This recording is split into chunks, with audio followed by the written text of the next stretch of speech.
د خبريالانو سیمایي رسنیو او دولتي مسؤلینو ګډه ناسته ننګرهار کې دغه ناسته د اطلاعات او کلتور ریاست له لوري جوړه شوې و چې په پیل کې د امر بالمعروف ریاست استازي د امر بالمعروف وزارت له لوري د جوړې شوې لایحې سپارښتنې د رسنیو له کارکونکو سره شریک کړي. رسنۍ باید له داسې خبرونو په کلکه ډډه وکړي چې د شریعت خلاف وي. ټولنه کې د غربي کلتور د ترویج، بد اخلاقۍ او د ځوانانو د بېلارېتوب سبب ګرځي. او همدارنګه 114 ماده ده چې مزاحیه او تفریحي پروګرامونه باید داسې برابر نکړل شي چې د یو چا د تحقیر او سپکاوي لامل شي.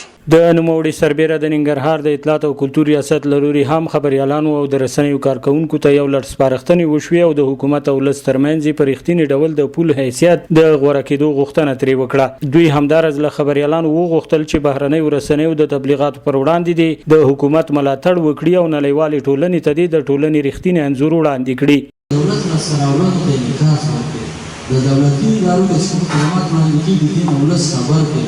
د رسنیو د دې لپاره چې معلومات راوړو خلکو ته ورسوي، خلکو چې معلومات راکول موږ شکایت کوو چې بل څه د جوړولو موږ خبره کوو چې د رسنیو د سرغړونې کمیسیون شته چې د څلور وړاندې راغلي. بل خو په دغه ناسته کې د خبريالانو له لوري اطلاعاتو ته د لاسرسي په برخه کې د یو شمېر ستونزو او له مسؤلینو د لا زیاتې همکارۍ غوښتنه وشوه. خبريالانو دغه ډول ناستې اطلاعاتو ته د لاسرسي برخه کې خورا مهمې وبللې او د دوام غوښتنه یې وکړه. رسنیو استازو د خبريالانو همدارنګه د حکومتي چارواکو یا د ریاستونو د ویاندویانو ترمنځ دغسې ناستې برابرول په کل کې د بیان ازادۍ لپاره او د رسنیو سره د همغږۍ لپاره یو بهترین فرصت دی. ځینې وړاندیزونه اطلاعات او کلتور ریاست ته وشو، ترڅنګ هغوی هم خبريالانو ته ځینې وړاندیزونه لرل. زما له نظره دغه د همغږۍ د رامنځته کولو لپاره یوه ښه بهیر دی او زه د دغې بهیر د دوام غوښتنه کوم.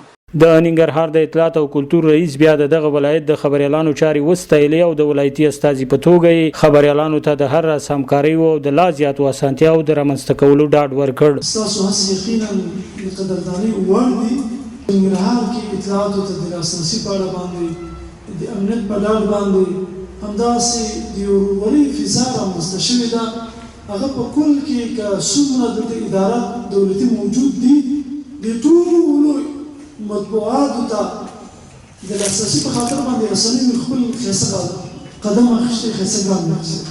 په دې ناسته کې د ننګرهار اطلاعات او کلتور ریاست د استازو سربیره د علماو شورا مرستیال، د امنیه قومندانۍ استخباراتو ریاست، امر بالمعروف ریاست، سوداګرۍ او صنعت ریاست او د پوهنې ریاست ویاندویانو هم ګډون کړی وو چې په خپلو برخو کې خبريالانو ته د هر اړخیزې همکارۍ ډاډ ورکړ. سباون ساحل، وحدت نیوز، ننګرهار.